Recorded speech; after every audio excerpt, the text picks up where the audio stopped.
seul est digne d'élévation, toi seul es digne, notre Dieu, de régner sur nos cœurs, de régner dans nos vies, Père. Et nous voulons te bénir pour ton amour et ta grâce. Béni sois-tu pour ta présence. Béni sois-tu pour ta seigneurie. Béni sois-tu pour qui tu es, pour ce que tu fais de nous, notre Dieu. Que la gloire te revienne dans le précieux nom de notre Seigneur Jésus-Christ de Nazareth. Amen. Amen. Amen. Merci beaucoup. Merci à l'équipe de louanges. On peut acclamer le Seigneur pour eux. Vous allez prendre place, s'il vous plaît. Bonjour à tous et à toutes. Bonjour. Ah ouais. Vous allez bien? D'accord. Je vois, il y en a qui commencent à dormir. Attention, ne dormez pas. Il faut ouvrir les yeux. On a beaucoup de choses à se dire cet après-midi.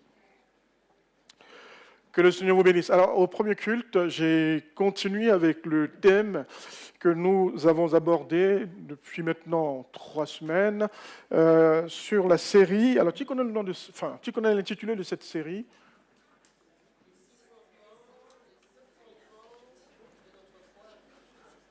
Alors, on me dit c'est les 6 fondements ou les 7 fondements de notre foi ou quelque chose comme ça. Les 6 fondements, c'est sûr? C'est ton dernier mot? Ça, c'est sûr. Tu dis autre chose. Comment? Les 6 doctrines de la foi. Waouh. Qui est d'accord avec ça? Eh bien, se ressaisir là. Merci beaucoup, merci. Effectivement, 6 doctrines fondamentales de la foi chrétienne. Et effectivement, dans ces doctrines fondamentales, on a vu premièrement... On a vu les œuvres mortes. Et ce n'était pas le renoncement à ces œuvres qu'on a vues. C'était plus le renoncement aux œuvres non que les œuvres elles-mêmes. Le renoncement aux œuvres mortes. Donc ça, c'était la première semaine. Et la deuxième, qu'est-ce qu'on a vu? La foi. Et tout naturellement, aujourd'hui, nous allons voir les baptêmes. Alors, on va lire le texte. J'ai voulu prendre, en fait, une autre version, celle du semeur, par rapport à ce texte-là, pour que vous puissiez comprendre.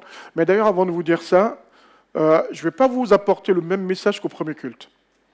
En fait, il est long, il y a beaucoup de choses à dire. Et en réalité, au premier culte, j'ai apporté la première partie de la doctrine des baptêmes. Et donc, au deuxième culte, j'apporterai la deuxième partie. Pourquoi je fais ça? Parce que nos frères qui sont à la vidéoprojection, notre frère a eu la gentillesse de rester. Merci, que le Seigneur te bénisse. Pour pouvoir donc filmer aussi le second culte. Et ce que vous n'aurez pas entendu au premier culte, vous aurez la latitude de pouvoir le voir donc, sur notre site YouTube. Vous verrez donc tout ce que j'expliquais. Et là, ce que je vais vous donner là, ce sera la suite donc, du premier culte. D'accord? Et j'espère pouvoir finir, boucler en fait ce qui concerne donc, cette doctrine-là. Et puis on va lire. Donc je vais juste rappeler peut-être rapidement ce qu'on a vu au premier, je ne sais pas d'ailleurs s'il faut, et on va continuer donc sur la deuxième partie. Mais déjà, le texte de base, l'auteur de l'Épître aux Hébreux nous dit ceci: c'est pourquoi ne nous attardons pas aux notions élémentaires de l'enseignement relatif au Christ, tournons-nous plutôt vers ce qui correspond au stade adulte, sans nous remettre à poser les fondements, c'est-à-dire l'abandon des actes qui mènent à la mort, la foi en Dieu, l'enseignement sur les différents baptêmes, l'imposition des mains, la résurrection des morts et le jugement éternel. Et donc, comme je faisais remarquer au premier culte, quand on lit ce texte et qu'on s'intéresse à la partie relative au baptême, il dit la doctrine des baptêmes, au pluriel. Et donc, en disant la doctrine des baptêmes, en réalité, il fait allusion nécessairement à plusieurs types de baptêmes, plusieurs types de baptêmes, plusieurs formes de baptême. Et donc, je me dis, ces plusieurs formes de baptême se réfèrent aussi bien à plusieurs formes de baptême d'eau et également à plusieurs formes de baptême en dehors du baptême d'eau, donc le baptême du Saint-Esprit par exemple. Mais aujourd'hui, on ne va pas pouvoir parler et du baptême d'eau ou des baptêmes d'eau et du baptême du Saint-Esprit, parce que pour la simple raison qu'on ne pourra pas finir d'aborder tous ces thèmes, On va juste se limiter donc, au baptême d'eau et n'aborder que la deuxième partie, donc poursuivre. Vous aurez donc la première. Néanmoins, je vais quand même vous rappeler. Alors, l'auteur de l'Épître aux Hébreux, au chapitre 5, il commence par parler des souverains sacrificateurs. Et il dit ces souverains sacrificateurs, en réalité, ils le sont selon l'ordre de Aaron. Et il dit ces souverains sacrificateurs, ils sont indulgents quand ils vont pour faire le sacrifice. Ils sont indulgents pourquoi? Parce que quand ils jettent un coup d'œil sur leurs propres conditions, sur eux-mêmes, ils se disent, je partage avec ces personnes pour qui je vais demander pardon, pour qui je vais faire le sacrifice, je partage la même chose, c'est la faiblesse. Je suis aussi faible qu'eux. Et donc, je me dois, en tout cas, d'être indulgent, de telle sorte que moi-même, si je vivais dans le péché, eh bien que Dieu soit indulgent vis-à-vis de moi. Parce qu'en réalité, quand ils vont et qu'ils demandent pardon aussi bien pour le péché du peuple, mais aussi bien pour leur propre péché. Si j'ai péché, Dieu pardonne-moi. Et d'ailleurs, et ça je ne l'ai pas dit au premier, on nous explique comme ça que quand ils entrent dans ce lieu saint, le lieu très saint, tout le monde n'y entre pas, c'est eux seuls qui entrent là. Et donc il y avait une longue corde comme autour d'eux avec des cloches.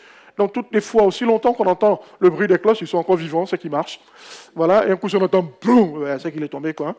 Et comme personne d'autre n'a le droit d'entrer dans ce lieu, eh bien, on tire la corde pour le faire sortir de là. Parce que si quelqu'un d'autre entre dans celui alors qu'il n'est pas sacrificateur, il n'est pas souverain sacrificateur, il entre là, il va être foudroyé par la présence de Dieu. Et donc, c'était cela.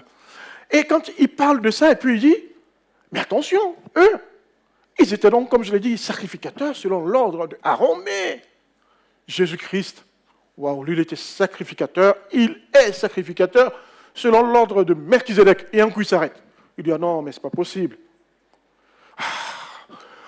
Je sais que ceux-là encore, quand ils vont entendre Melchizedek, ils vont paniquer, ils ne comprennent pas. Ils sont lents à la compréhension, ils en sont encore lait spirituel, alors qu'à leur stade, ils devaient même en fait être aux nourritures solides. Ça devait être des maîtres, ça devait être des gens qui doivent enseigner. Mais là, je suis obligé de revenir aux choses rudimentaires de la parole de Dieu, de la parole de Christ.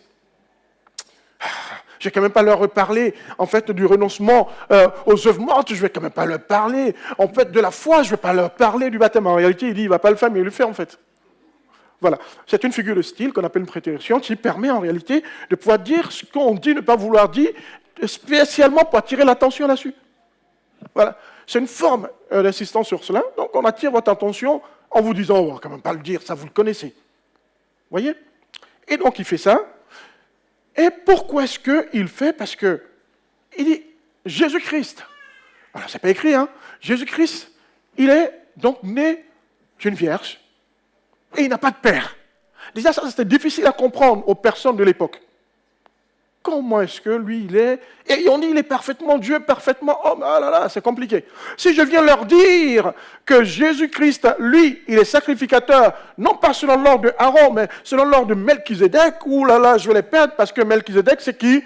Eh bien, c'est un gars qu'on a vu dans l'Ancien Testament, à qui Abraham est venu offrir un sacrifice. Et en plus, on nous dit dans le Nouveau Testament que Melchizedek, en réalité, il était certes roi de Salem, mais il n'avait ni père, ni mère, ni généalogie, ni descendant, ni ascendance. Waouh! Et il était sacrificateur à perpétuité. Comment je vais leur expliquer ça? Alors que Jésus-Christ, il avait une mère, mais pas un père, mais qu'il était qu'il n'avait ni père, ni mère, il n'avait pas de généalogie. C'est compliqué. Mais comment je vais le faire? J'aurais tellement voulu leur expliquer des choses très profondes. Je suis bien embêté parce qu'ils sont encore au lait spirituel.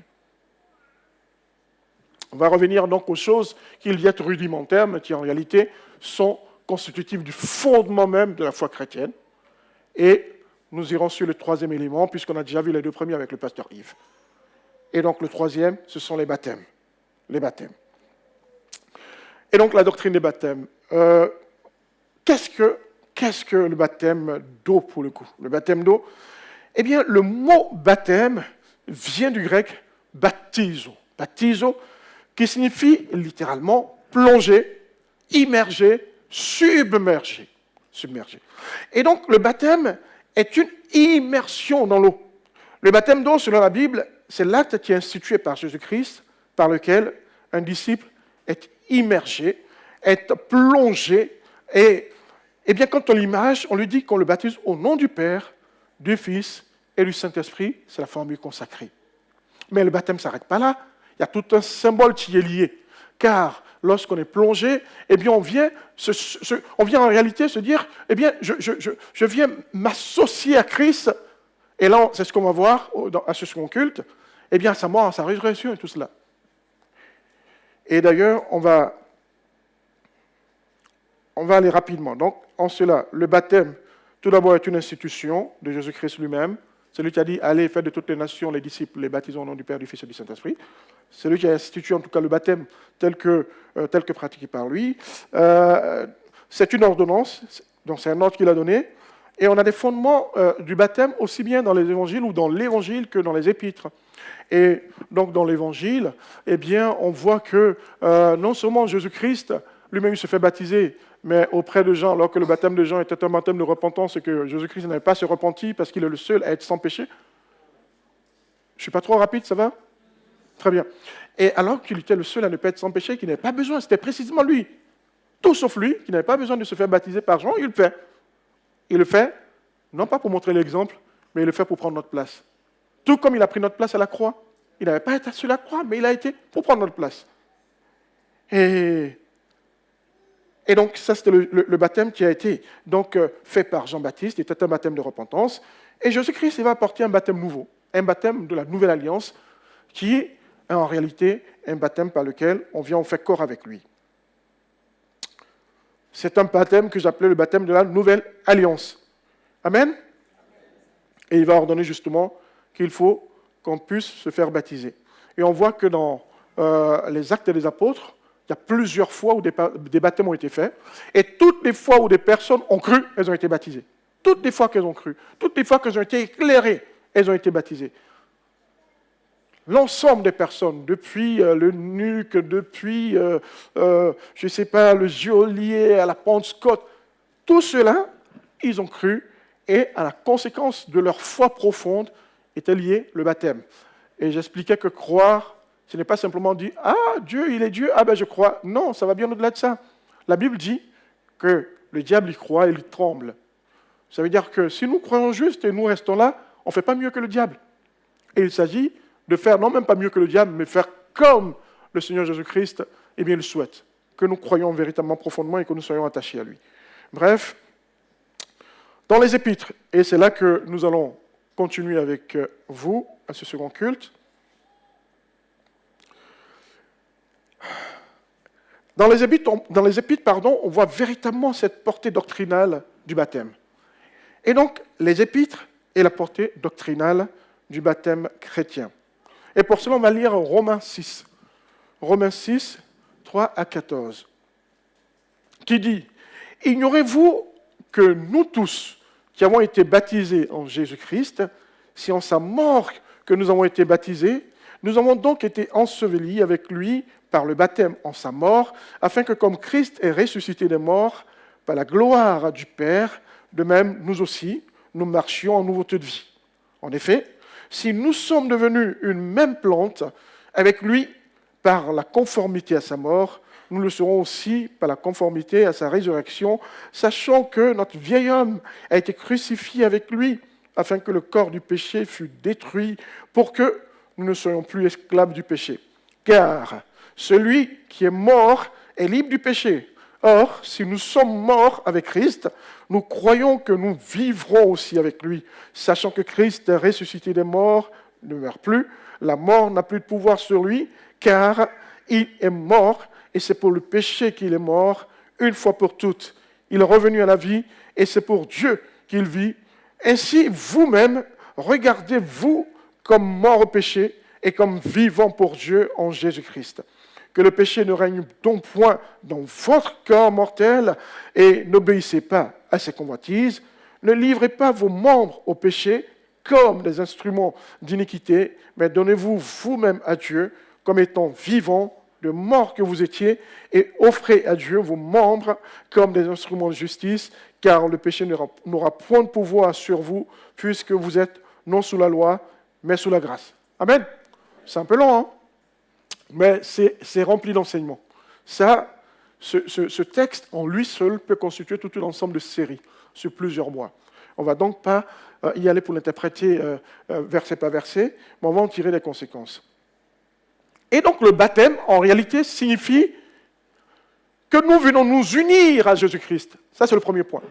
Nous venons nous unir à Jésus-Christ. Eh bien, le baptême va proclamer ici que Jésus-Christ est mort pour mon salut et moi, je meurs avec lui. Je viens comme pour parcourir eh bien, cette passion que lui, il a subie. C'est pour cela qu'avant d'aller vers le baptême, je dois m'examiner, me demander si je suis digne en fait. Personne n'est digne, on est d'accord. Néanmoins, est-ce que j'accepterais de pouvoir entrer dans le plan de ce sacrifice qu'il a consenti pour moi et de réaliser qu'il a souffert pour mes péchés, de réaliser qu'il a souffert pour mon salut. Donc Christ est mort pour mon salut et moi, je meurs avec lui.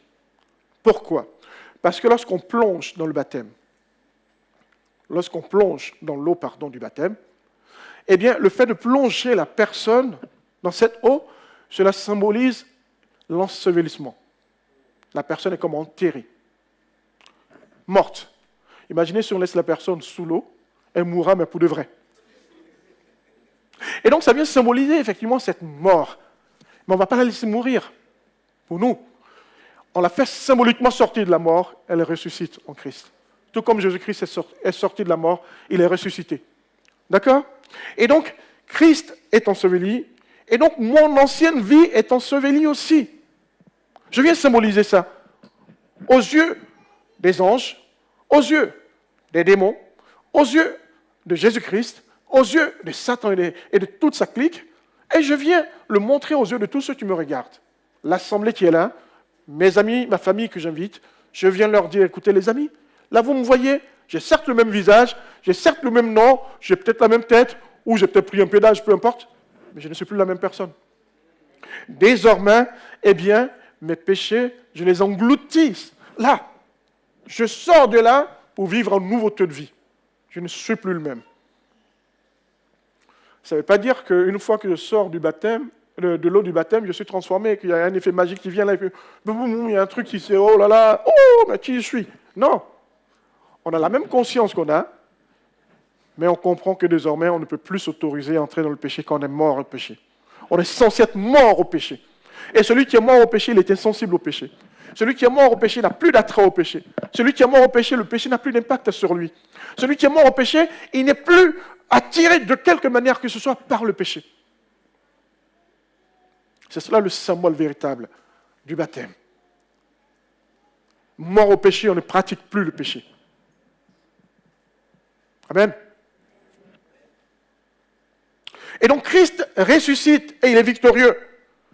Et moi, en ressortant de cette eau, eh bien je ressors de là en nouveauté de vie.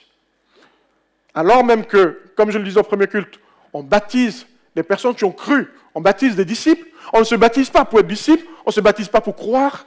Mais une fois que je suis sorti de cette eau, eh bien je garde constant en mon esprit, en ma conscience, que désormais, j'ai choisi résolument le camp de Jésus-Christ et que je marche désormais avec lui loin du péché. Certains se disent, ah ouais, mais si c'est comme cela, franchement, il y a encore tellement de choses à faire dans le péché que j'attends un peu. Parce que là, si je me baptise ici, il ne faut plus pécher, ça va être chaud. Eh bien, vous êtes dans la désobéissance si vous faites ça. Pourquoi ? Parce que la Bible dit, Jésus dit, allez, et faites de toutes les nations des disciples, les baptisons au nom du Père, du Fils et du Saint-Esprit. Et donc, c'est un ordre. C'est une ordonnance. Si vous dites, ah ouais, cette histoire c'est un peu compliqué, non, je m'accorde un peu de délai. Non seulement vous n'êtes pas maître de votre vie, de votre jour, de vos jours, parce que la mort peut vous surprendre à tout moment, et ce serait dommage. Même si ce qui sauve, c'est de croire au Seigneur Jésus-Christ, mais lorsque vous savez convenablement ce que recouvre la notion de baptême, et que vous vous préservez, vous dites, je ne vais pas me baptiser maintenant parce que j'attends, en ce moment-là, le baptême devient pour vous quelque chose de bien plus important que ce que vous pouvez croire. Et le baptême vient recouvrer ici, en fait, ce sens même d'élément du salut. Et d'ailleurs, dans certains textes, il a dit, ce baptême qui sauve. Mais en réalité, c'est la foi qui sauve. La foi en Jésus-Christ. Ou Jésus qui sauve à travers la foi que nous avons mis en lui. Amen. Et donc, quand on se baptise, en réalité, est-ce qu'on a Colossiens 2,12 ? Colossiens 2,12 va nous dire ceci. Colossiens chapitre 2, verset 12. Je l'ai. Il est dit, ayant été ensevelis avec lui par le baptême, vous êtes aussi ressuscités en lui et avec lui par la foi en la puissance de Dieu qu'il a ressuscité des morts. N'est-ce pas merveilleux? Est-ce que lorsque nous nous imaginons ressuscitant avec Jésus-Christ, étant en Jésus-Christ et ressuscitant par lui et en lui, on s'imagine pactisant avec le diable, entretenant un secret avec le diable? C'est un peu compliqué. On ne serait pas cohérent par rapport au baptême dans lequel nous sommes entrés, le baptême que nous avons fait. Et donc le baptême, et c'est le deuxième point, c'est la rupture d'avec notre vie ancienne. Le baptême implique une discontinuité radicale avec notre vie ancienne. Dans le passage que nous avons lu, dans le texte de Romains 6, il nous a dit, nous avons donc été ensevelis avec lui par le baptême, en sa mort, afin que comme Christ est ressuscité des morts par la gloire du Père, de même, nous aussi, nous marchions en nouveauté de vie. Ignorez-vous que, ça c'est le verset, je reviens un peu au-dessus, verset 31, verset 3, pardon, ignorez-vous que nous tous qui avons été baptisés en Jésus, c'est en sa mort que nous avons été baptisés. Lorsque on est baptisé, eh bien, on marque une véritable rupture d'avec notre ancienne vie. En réalité, ce n'était pas celui-là que je cherchais, c'était le fait qu'on vient crucifier le vieil homme. Voilà, le verset 9. Sachant que Christ est ressuscité des morts, ne meurt plus, la mort n'a plus de pouvoir sur lui, car il est mort, et c'est pour le péché, car il est mort une fois pour toutes, il est revenu à la vie, c'est pour Dieu qu'il vit. Le vieil homme, il est où là? C'est au niveau du verset 6 ou au niveau du verset... Ce vieil homme, il se cache. Peu importe, qu'importe. Toujours est-il que lorsqu'on vient et qu'on se baptise en réalité et qu'on symbolise ce baptême par notre mort et notre résurrection, on ne vit plus conformément à notre ancienne vie qu'on vient crucifier ce vieil homme. On vient crucifier cette vieille dame. Bon, voilà. Non, parce qu'il ne faudrait pas que les femmes se disent « Ah ouais, mais c'est l'homme qu'on crucifie, c'est pas moi. » Non, non. On vient crucifier en réalité notre vieille nature. À partir du moment où on vient clouer à la croix notre vieille nature, on ne vient plus pour revêtir notre ancienne nature. Et lorsque nous n'avons pas une ancienne nature, si nous sommes encore dans cette ancienne nature, on n'est pas prêt pour être baptisé. Si nous vivons dans le péché, qu'on n'a pas rompu avec le péché, on n'est pas prêt pour être baptisé. D'accord? Pour être baptisé, il faut véritablement une rupture véritable, radicale, décisive. Il faut mettre un terme à la domination du péché sur notre vie. Il faut changer de seigneurie. On ne baptise donc pas une vie que l'on conserve ou que l'on veut conserver. On baptise une vie que l'on abandonne totalement. Et justement, si vous n'avez aucune intention d'abandonner votre ancienne vie, il est inutile de chercher à vous faire baptiser. Et ceux qui se sont fait baptiser et qui continuent de vivre dans le péché, vous n'avez rien compris au sens du baptême, car vous amassez une condamnation sur votre vie. Alors, est-ce à dire qu'on baptise des personnes qui sont parfaites? Non.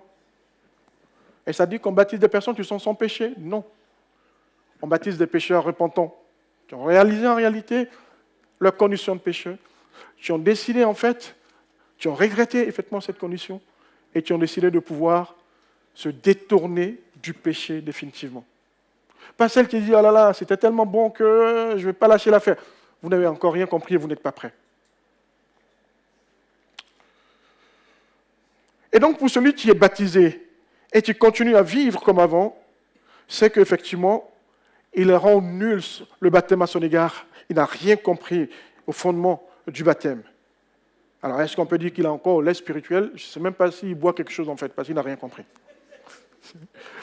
Pour ceux qui sont baptisés depuis un moment, il ne s'agit pas d'un événement passé, juste ponctuel comme ça, mais Il s'agit d'une identité présente, sans cesse renouvelée, à travers une vie de sanctification.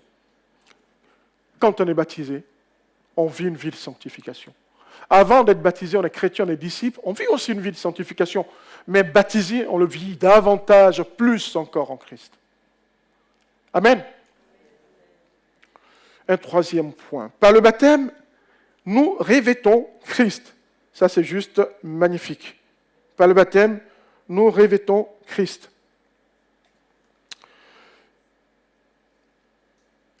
Et donc, quand on nous dit que nous revêtons Christ, ça veut dire qu'en réalité, c'est comme si on vient prendre Christ comme un vêtement. De telle sorte que, quand on nous voit, ce n'est plus nous qu'on voit, mais c'est Christ qu'on voit en nous. Et ce n'est pas moi qui le dis. Galates 3, 27 dit, vous tous, qui avez été baptisés en Christ, vous avez revêtu Christ. Waouh. Nous avons enlevé notre revêtement, notre propre nature, notre vieille nature. Nous l'avons jeté. Je voulais enlever ma veste, mais je ne vais pas montrer mon ventre trop. J'ai pris du ventre. Et nous avons revêtu Christ. De telle sorte que lorsqu'on nous voit, on ne voit plus nous, on ne voit plus Urbain, on ne voit plus, Nathalie, on ne voit plus Fulgence, on voit Jésus-Christ. Est-ce que lorsqu'on te voit, on voit Jésus? Ou lorsqu'on te voit, on te voit? Il y en a qui, lorsqu'on les voit, oui. Hein? Ou même quand on les voit, on voit d'autres personnes. Ah, c'est comme ça qu'il est, mais je ne savais pas. Quand on passe par les eaux du baptême, on revêt Christ véritablement.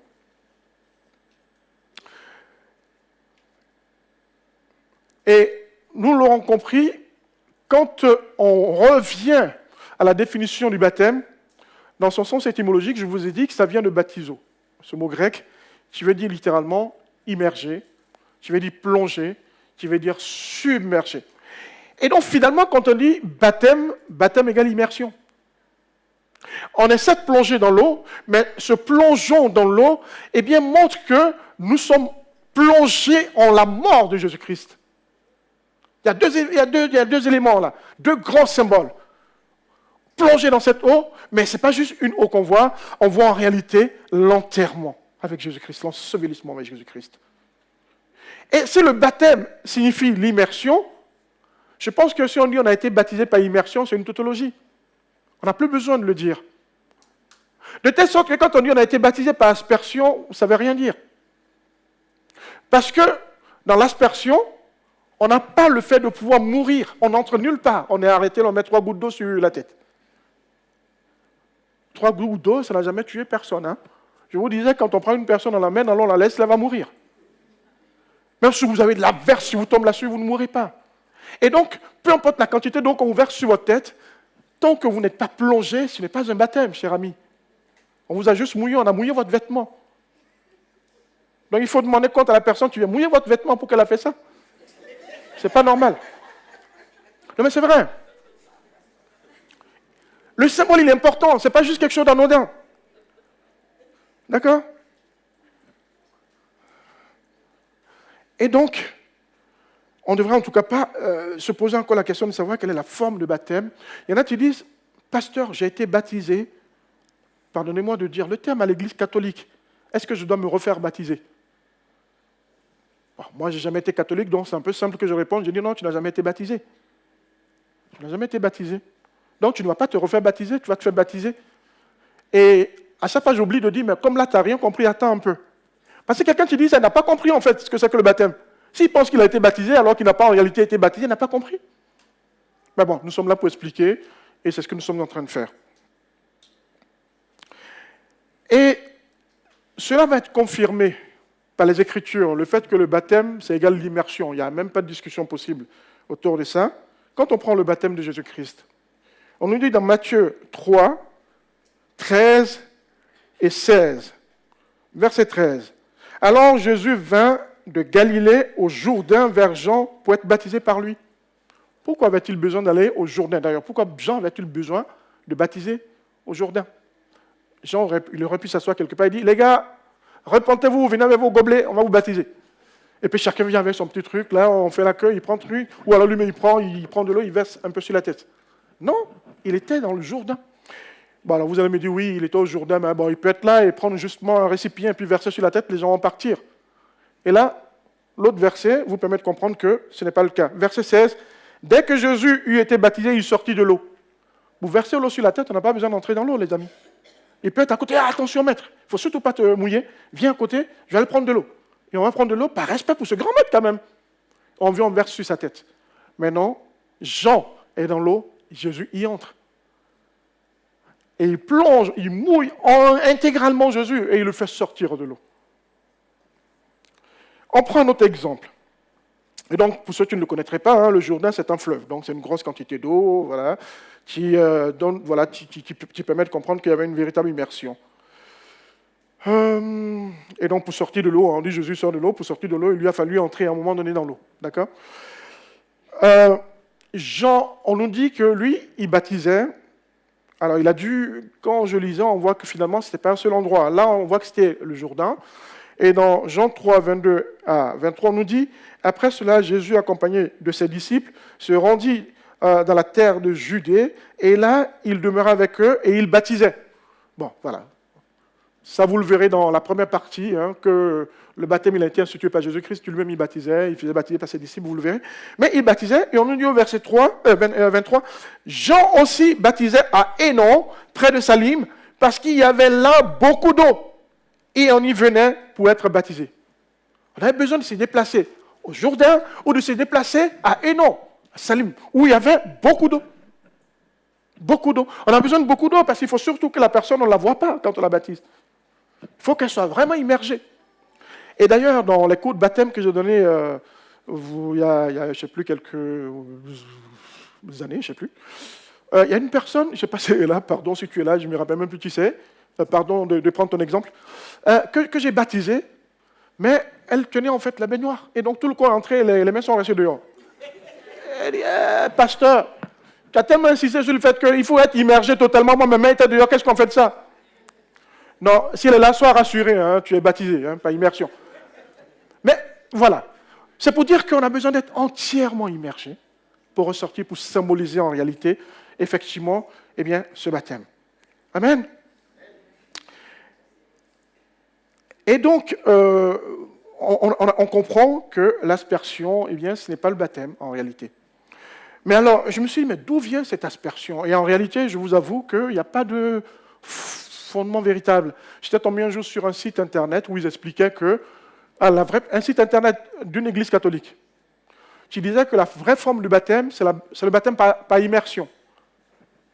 Je dis non, je ne sais pas pourquoi est-ce que je n'ai pas fait une capture d'écran pour la mettre quelque part. J'ai recherché le site, je suis tombé là-dessus, mais toute la page a été effacée.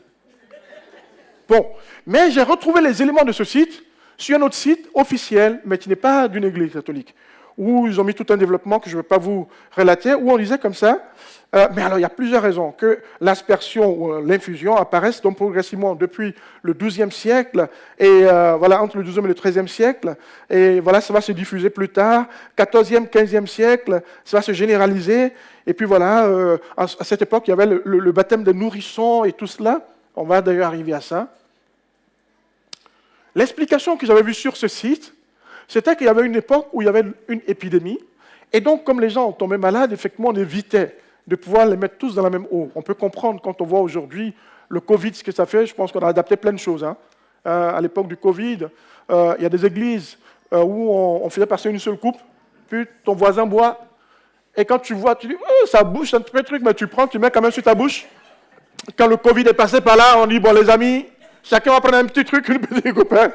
Et je me rappelle que moi, j'ai même prêché pour dire, oui, voilà, il y a un seul baptême, ouais, on est unis en Christ. Vous qui êtes là, tu ne voulez pas boire dans la même coupe, là, c'est pas bon. Oh non, là, j'ai abandonné ce message, parce que le Covid est passé par là. On a adapté le message. Maintenant, quand chacun prend sa petite coupe, on comprend que c'est une bonne chose. Bon, à cette époque, effectivement, on a peut-être pu comprendre que des personnes ont pu adapter. Bon, est-ce que c'est biblique ou pas? Toujours est-il que, si ça s'est fait, peut-être que ça a pu se comprendre. OK? Mais une fois que cela est passé, on a trouvé le remède à ça, mais il faut revenir au symbole véritable du baptême. D'accord? Alors, d'autres personnes donnent une autre explication. Alors, donc, il y avait donc l'épidémie. Il y avait aussi l'explication selon laquelle, il y avait un moment donné, il y avait tellement la famine, il y avait des pénuries d'eau ou je ne sais plus quoi. Et donc, du coup, on a essayé de s'adapter pour ne pas gaspiller l'eau ou je ne sais plus quoi. Donc, on a pris pour pouvoir verser sur la tête. Bon, ouais, pourquoi pas, mais vous pouvez aller chercher quand même. À mon avis, tout n'est pas sec. Bon, peut-être que la distance pouvait être trop longue, mais ça, ce sont mes réflexions.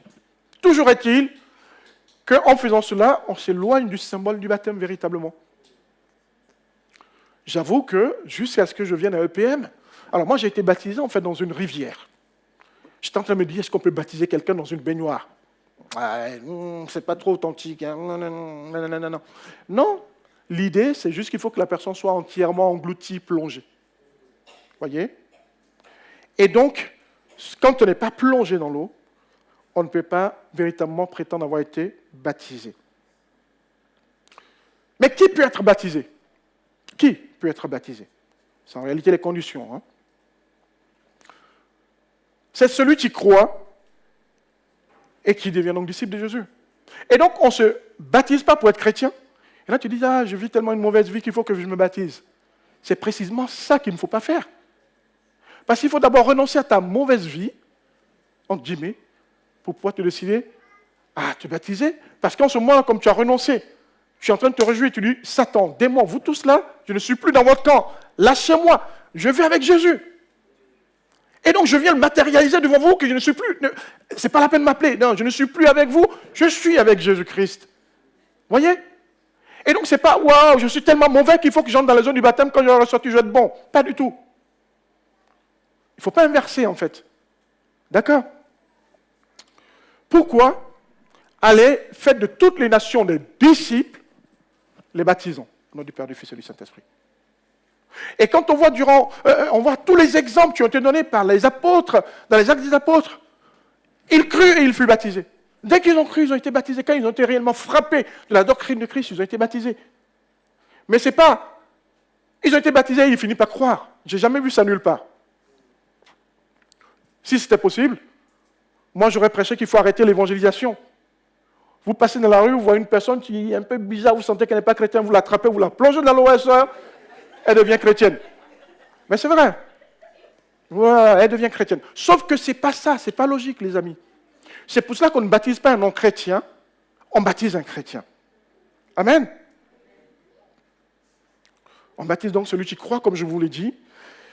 Et croire, c'est reconnaître Jésus comme Seigneur, c'est s'abandonner à lui, c'est adhérer à sa parole, c'est entrer et entretenir une relation véritable, vivante avec lui.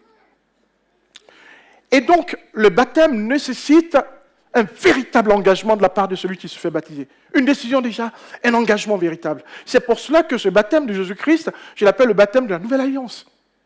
Dans 1 Pierre 3, 21, il a dit, le baptême engage la conscience devant Dieu. Il n'y a donc pas le baptême il y a donc dans le baptême donc une dimension d'alliance. Je me tiens devant Dieu, devant l'Église, devant le monde, et je confesse que j'appartiens à Jésus-Christ. Celui qui se baptise, deuxièmement, c'est celui qui s'est repenti. C'est bon de réaliser, c'est bon de regretter, c'est bon de dire « Oh là là, j'étais pécheur, oh mon Dieu », et de pleurer même d'ailleurs. Vous êtes juste au stade de la repentance. Vous êtes juste en tout cas au stade de la reconnaissance de votre état de péché. Vous êtes juste au stade de regret en fait. Mais il faut vous repentir. La repentance, eh bien, comporte plusieurs étapes. Vous avez compris que vous étiez dans le péché. Vous avez regretté votre péché. Vous vous êtes détourné de votre péché et vous avez décidé de vivre en nouveauté de vie. Et donc si je vous parle de Dieu et que vous parlant de lui, vous avez été tellement touché que vous vous mettez à pleurer, ce n'est que le début. Vous ne vous êtes pas encore repenti. Vous avez juste réalisé que vous êtes dans le péché. La repentance va demander de votre part que maintenant que vous avez compris, que vous alliez au-delà de la compréhension. Si vous viviez dans un péché, ne dites pas « Oh, ben c'est mal ce que j'ai fait, je vivais dans le péché comme ça, je vis dans le péché. C'est mauvais, Seigneur, pardonne-moi, ok, c'est bien. » Mais est-ce que tu restes dans ce péché ou est-ce que tu vas ailleurs, tu continues? Si tu restes dans le péché, tu n'as pas compris. Et malheureusement, je ne peux pas te baptiser. Vous voyez? Donc il faut un acte de repentance véritable. Dans Acte 2, 38, Repentez-vous et que chacun de vous soit baptisé. Donc, repentez-vous, chacun de vous soit baptisé. Amen. Et donc, je le répète, les amis, il faut qu'on le comprenne véritablement. Regretter, c'est bien. Pleurer même sur ses péchés, c'est très bien. Mais ce n'est pas suffisant, les amis. Voyez ? Se repentir, c'est reconnaître son péché, le confesser devant Dieu. Pas devant un homme, hein, ne venez pas... je n'ai pas de confessionnal, comme je vous ai dit, j'ai jamais été catholique, mais on me dit qu'il y a un petit coin là, mais je crois que je vois ça dans des films. Mon père, j'ai péché. Oui, tu as fait quoi? Oui, j'ai volé la mangue de mon voisin. Non, non. Parlez à Dieu vous-même, mais sincèrement. Des fois, les gens ils font ça pour se donner une bonne conscience, pour dire oui. Non, non, non, non, non. Parlez à Dieu directement, les amis. Confessez votre péché auprès de Dieu. Si vous avez besoin de vous confier à un pasteur, il n'y a pas de souci, il n'y a pas de souci. Mais je veux dire, ce n'est pas le pasteur qui va vous pardonner votre péché, ce sera Dieu. Mais si vous avez besoin, c'est tellement lourd pour vous que vous avez besoin de vous confier, on vous y encourage, il n'y a pas de souci en fait. Mais ne venez pas avec l'esprit de, si je me confie au pasteur et que lui me parle, et il a le pouvoir de me pardonner, voilà. Oui, il va invoquer le Seigneur avec vous. Seigneur, je te prie pour ma soeur, je te prie pour mon frère, tu vois son état, je te prie de lui pardonner son péché. Oui, le pasteur peut le faire, le frère en Christ peut le faire, on peut le faire. Mais ce qui est important, c'est toi-même. Il faut que tu aies la capacité, la force de le faire. Amen. Et il faut changer de direction. Et c'est le changement de direction qui amène véritablement à une réelle repentance. Et donc le baptême sans repentance n'est en rien différent d'une baignade dans une piscine ou dans un fleuve. Voyez ? Même si on vous a plongé, je vous ai dit que ce n'était pas l'immersion, et que celui qui a été immergé, il faut qu'il se plaigne auprès de celui qui l'a mouillé. Mais celui aussi qu'on a plongé et qui en réalité il ne s'est pas repenti, il a mouillé ses vêtements pour rien. C'est comme s'il a été dans la piscine sans mettre le maillot de bain. Et le baptême n'a aucune différence avec la natation qu'il va faire. Le baptême part d'une véritable repentance, les amis. À l'issue du premier culte, il y a des frères et sœurs en Christ qui m'ont posé des questions très très intéressantes, très pertinentes. Une sœur notamment m'a dit, mais alors Judas, Jésus-Christ l'a baptisé. Alors c'est vrai que ce n'est pas écrit que Jésus a baptisé Judas, mais si on suppose que Jésus a baptisé les disciples, même s'il ne dit pas ça, on peut considérer qu'il a baptisé. On est sûr d'une chose, on nous dit que les disciples de Jésus-Christ baptisaient. Et donc Judas, il baptisait. Mais alors, il baptisait et pourtant il va être Judas par la suite. Mais Judas, il va être Judas et pourtant Jésus va le prendre comme disciple. Judas, même si Jésus voyait sa vie telle qu'elle, et que Jésus savait réellement qui il était, les dés n'étaient pas pipés. J'aime beaucoup cette expression. Judas avait la possibilité de se repentir. Vous voyez ? On a deux personnes, on a Judas et on a Pierre. Pierre, il fait quelque chose de grave. Là, alors il n'y a pas que Pierre. Hein. J'ai eu à le dire une fois. On dit oui, le coq ne chantera pas, n'aura pas chanté 3 fois que tu m'auras régné. Les autres, ils n'ont même pas entendu chanter le coq, ils étaient loin. Ouais. Pierre, lui, il était là, il suivait. On dit le coq 3 fois. 1 fois, 2 fois, 3 fois. Non, c'est pas moi. Les autres, vous étiez où? Ils n'ont pas entendu le coq, ils étaient loin. Et donc, ce n'est pas que Pierre. Mais Pierre, il était très proche de Jésus. Pierre, Jean et Jacques, on nous les cite tout le temps. C'était l'ami de Jésus, c'était très proche de Jésus. Il a trahi son ami, il a trahi son maître, il a trahi son Seigneur. Il ne va pas se dire, oh là là, je vais me donner la mort comme Judas a eu à le faire. Judas, il ne s'est pas repenti. Judas, on nous dit qu'il piquait dans la caisse de l'église, enfin en tout cas, celui qui tenait la caisse. Hein. Enfin, on dit, on n'a pas vu, mais il tenait la caisse, donc on peut s'imaginer qu'il piquait dedans. Bon, pas forcément lié, mais bon, voilà. Ok ? Il ne s'est pas repenti, contrairement à Pierre qui s'est repenti. Et donc, le fait que Judas faisait partie des disciples de Jésus, c'est la même chose. Des pasteurs peuvent vivre dans le péché, d'ailleurs, il y a une sœur qui me l'a fait remarquer aussi. Des pasteurs, des anciens peuvent vivre dans le péché et baptiser. Ils rendront compte à Dieu. Nous rendrons compte à Dieu. Et Seigneur, pardonne mes péchés, pardon. Mais oui, c'est important, les amis. On n'est pas mieux que vous, en fait. Mais il faut avoir conscience de sa vie et avoir la force de demander pardon à Dieu. À chaque fois que nous vivons effectivement des circonstances qui ne sont pas dans la droite ligne de ce que le Seigneur veut. On ne baptise pas des gens qui sont parfaits, sans péché. On baptise des gens qui sont repentants, c'est différent. Voyez ? Si on devait baptiser des gens qui sont sans péché, on ne baptiserait personne. Mais on baptise des pécheurs repentants. Et donc la repentance est importante. Alors ne passez pas tous les jours à vous repentir du même péché. Car la repentance vous amène à pouvoir vous détourner définitivement de votre péché. C'est pour cela que moi, il m'est arrivé très souvent, et alors c'est pas que je mette une hiérarchie dans les péchés, mais il y a des péchés, par exemple, qui vous amènent à être liés, à vous unir au diable d'une certaine manière. Ceux qui vivent dans le péché sexuel. Quand vous venez me dire, et là j'ai eu beaucoup de cas, oui pasteur, ouais, j'ai une petite amie, ouais, bon, j'ai une copine, mais c'est rien, de temps en temps, voilà, on passe la nuit ensemble, mais ça, c'est pas grand-chose. Je sais que, bon, franchement, je vous le dis, si vous venez me dire ça, vous n'allez pas être baptisé. Ce n'est pas une raison pour ne pas me le dire. Dites-le moi, je ne vais pas vous baptiser. Mais c'est vrai. Parce que si vous mentez en réalité au Saint-Esprit. Et on ne sait jamais ce qui peut se passer. Ça se trouve que Dieu va me remplir de l'esprit de Pierre devant Ananias. Et là, je dis, bon, voici les corbiers, ils vont ramasser ton corps. Donc, on ne sait jamais. Non, mais c'est important, les amis. Hein. Dites la vérité. Le baptême, ce n'est pas une fin en soi, ce n'est que le début.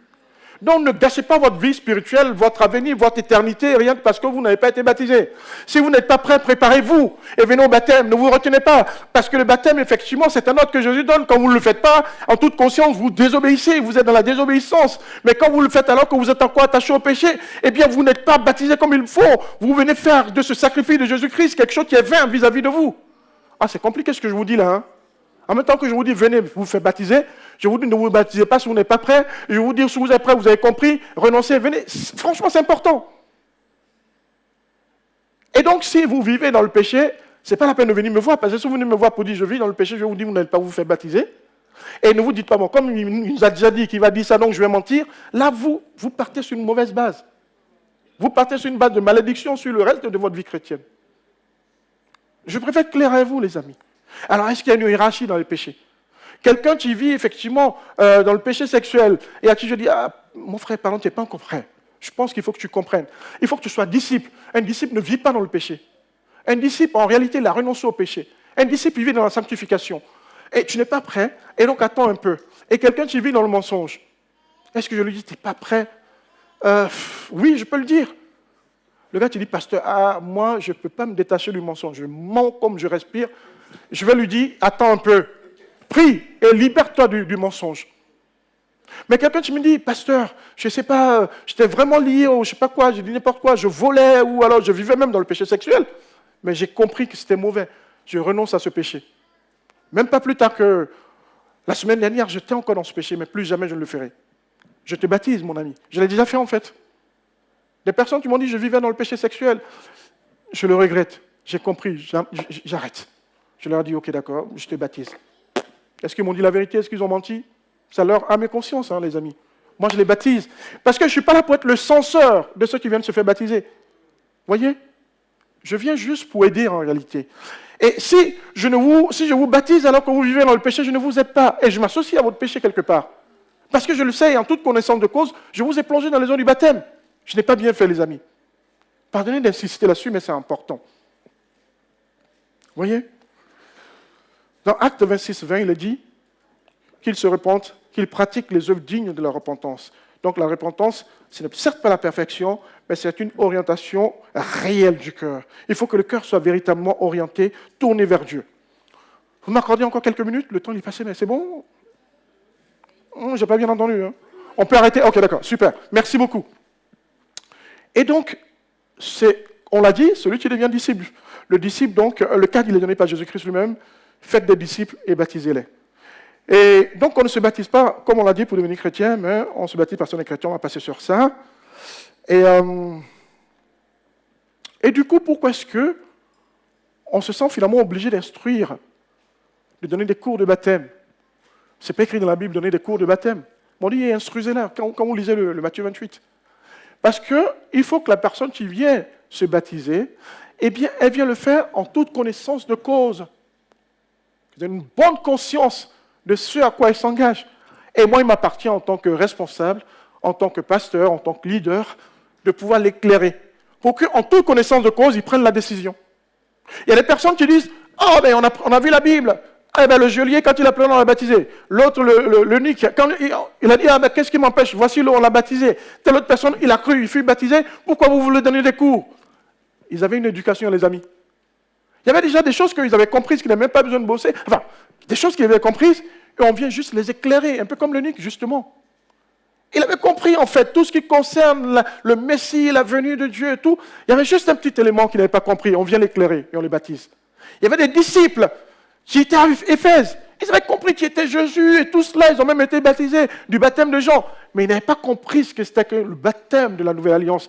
Sitôt qu'ils ont compris, on les baptise. Et donc, le baptême, il y a cette notion de compréhension de ce en quoi on s'engage qui est liée à ça. C'est pour cela que nous, on s'attache à vous faire comprendre l'intérêt de pouvoir réellement comprendre tout ce qui entoure le baptême avant que vous ne preniez la décision de vous faire baptiser. Et quand vous avez compris et que vous demeurez attaché à votre péché, vous demeurez attaché à votre vie, vous ne voulez pas vous détourner, je suis désolé. Je ne m'associe pas à votre péché, je ne vous baptise pas. Il y a une personne qui m'a dit récemment, elle n'est pas là, mais peut-être que je ne la vois pas. Si elle est là, ce n'est pas grave, ma soeur, hein, mais il faut réfléchir. Qui dit, ben, si vous ne voulez pas me baptiser, moi je vais me baptiser dans une autre église et je viens. Oui, elle est libre de le faire, mais c'est son choix. Moi, je ne le ferai pas. D'accord? Le plus important, les amis, c'est pas... Il y en a qui pensent que le baptême, c'est une fin en soi. J'ai une proche d'ailleurs qui disait, je vais aller prendre mon baptême.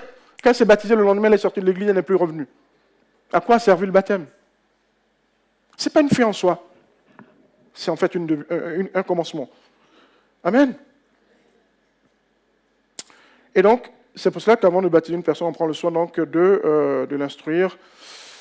Et d'où la nécessité d'un entretien préalable pour qu'on comprenne en réalité si elle a compris, de l'enseignement, d'une vérification de la compréhension, de ce à quoi la personne s'engage en réalité. Et donc, ça m'amène tout de suite vers des cas d'exclusion de baptême. Je n'ai même pas besoin de vous l'expliquer. Mais vous comprenez pourquoi on ne baptise pas le nouveau-né. On baptise les nés de nouveau, mais pas les nouveaux-nés. Ouais, mais c'est important. On baptise ceux qui sont nés de nouveau, ceux qui sont chrétiens. On ne baptise pas les nouveaux-nés. Pourquoi? Parce que, je vous l'ai dit que celui qui se baptise, c'est celui qui est disciple. Celui qui s'est repenti. Le nouveau-né, vous voulez qu'il se répande de quel péché? La Bible dit qu'il est de nature pécheresse, parce qu'il est de nature adamique. Mais dans les faits, il n'a rien commis comme péché, le mec. Là, il ne sait même pas parler. Sa vie, c'est pleurer, manger, dormir. Celui-là, tu le baptises pourquoi? Oui, toute sa vie, c'est ça. Pleurer, manger, dormir, attendre de grandir. Et là, tu dis, non, il faut baptiser le bébé parce qu'il va être protégé. Ce n'est pas le rôle du baptême. Donc, on le baptise réellement comme ça. Quand les démons voient, on dit, ah, lui, il est baptisé, il est protégé. Ce n'est pas le rôle du baptême. Je viens de vous dire, il y a des personnes qui se sont baptisées qui ont quitté la main de Dieu. D'ailleurs, il y a eu un cas récent dans l'une des personnes qu'on a baptisées, dès qu'elle est sortie de... Alors, quand je dis dès que, c'est vraiment dès que. Hein, elle est sortie de la baignoire là, du baptistère. On dit, bon, attendez, l'agapé, il dit, non, pasteur, il faut que je cours, on a une fête quelque part, pardon, je reviens. Je ne l'ai plus jamais revue. Je l'ai appelée, elle n'est plus jamais revenue. Elle a pris son baptême. Pour elle, c'était l'essentiel. Et donc, on ne baptise pas les nouveau-nés parce qu'il est impossible aux nouveau-nés d'avoir la foi. Pour être baptisé, il faut avoir la foi, il faut se repentir, et etc. Il leur est impossible de se repentir. Et dans 1 Pierre 3, 21, d'ailleurs, ça, il faut qu'on le lise, il est très important. 1 Pierre 3, 21, je ne sais pas, chers frères, si je te l'ai donné ça. Très bien. Cette eau était une figure du baptême qui n'est pas la purification des souillures, ben voilà, vous voyez, ce n'est pas parce qu'on vous a mis dans le péché que vous avez été voilà, du corps, mais l'engagement d'une bonne conscience. L'engagement d'une bonne conscience. C'est-à-dire que c'est en toute conscience que je dis, oui, vis-à-vis de Dieu, je vais, et je suis conscient de l'acte que je pose, et je me baptise. On ne baptise pas un gars qui n'a rien compris, donc un bébé. Et en même temps, et donc, le baptême est réservé à des personnes qui sont capables de croire, de se repentir et de s'engager. Et tel n'est pas le cas, donc, comme on l'a dit, des nourrissons. Mais il y a une autre catégorie qui est à l'extrême. C'est en fait les personnes qui vivent dans le péché. Puisqu'on vient de vous dire que c'est des personnes qui sont repentantes. Il faut se repentir. Si tu vis dans le péché, la repentance n'est pas là. Même si tu as regretté, effectivement, ton acte, comme je l'ai dit, pardonnez de revenir là-dessus, mais c'est important. Est-ce qu'on peut baptiser quelqu'un qui vit dans le péché, qui le sait, et qui ne veut pas y renoncer? Mais non. D'accord? Parce qu'il ne s'est pas repenti, parce qu'il n'a pas rompu avec son ancienne vie, parce qu'il ne s'est pas converti simplement. Or, on baptise ceux qui sont chrétiens, ceux qui sont disciples, ceux qui se sont convertis. Celui qui croit, celui qui se repent, celui qui devient disciple. Amen. Il y a d'autres questions qu'on ne va pas aborder là parce que ça va faire un peu long. Néanmoins, je vais vous en dire un petit mot quand même. Un autre élément. Maintenant qu'on a abordé le cas de ceux qu'on baptise, eh bien, ce sont les chrétiens.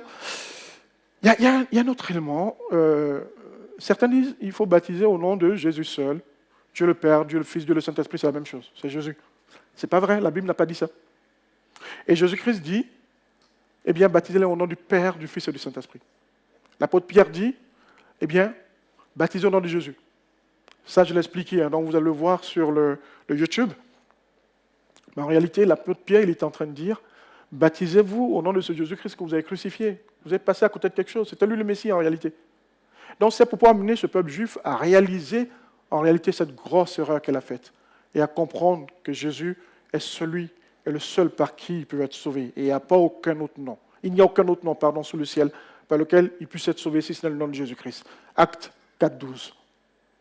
Amen. Il y a encore beaucoup de choses à dire là-dessus. On va le réserver à d'autres fois. Mais pour l'essentiel, il faut comprendre qu'on se baptise et au baptême est lié tout un ensemble de symboles.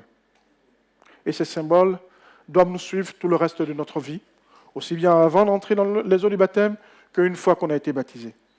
Que le Seigneur vous bénisse. J'ai oublié de demander à notre équipe de louange de s'approcher. On va peut-être le faire, on va leur demander de s'approcher, sauf s'ils sont déjà partis. On va se tenir en debout.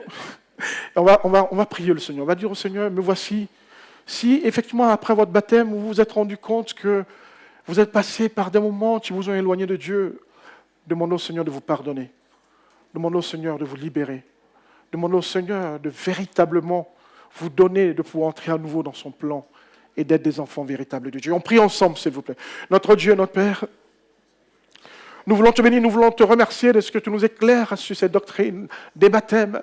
Merci Jésus, merci infiniment, notre Dieu, notre Père, parce que nous ne voulons pas prendre à la légère, notre Dieu, ce baptême d'eau, Seigneur. Nous voulons vivre réellement en nouveauté de vie, si tel n'était pas le cas. Nous voulons ensevelir, notre Dieu, le vieil homme et ressusciter en nouveauté de vie avec toi, Père. Seigneur Jésus-Christ, nous voulons te bénir, nous voulons te glorifier parce que nous savons que tu es là. Nous savons, Seigneur Jésus-Christ, que c'est toi, Seigneur, qui as accepté de faire ce pas. Tu es venu prendre notre place dans cette eau du baptême, afin que nous puissions vivre en nouveauté de vie, Seigneur. Nous voulons aujourd'hui nous abandonner à toi et te demander réellement pardon pour toutes les fois où nous n'avons pas été fidèles à toi, pour toutes les fois où nous avons failli par rapport à cet engagement, pour toutes les fois où, notre Dieu, notre Père, nous sommes corrompus, notre Dieu, dans le péché, alors même que nous nous sommes baptisés, alors même que nous avons déclaré aux yeux de tout le monde entier que nous étions enfants de Dieu. Pardonne-nous, Seigneur Jésus-Christ, que ta gloire, que ta grâce nous remplisse dans le nom précieux de Jésus. Amen. Que le Seigneur vous bénisse.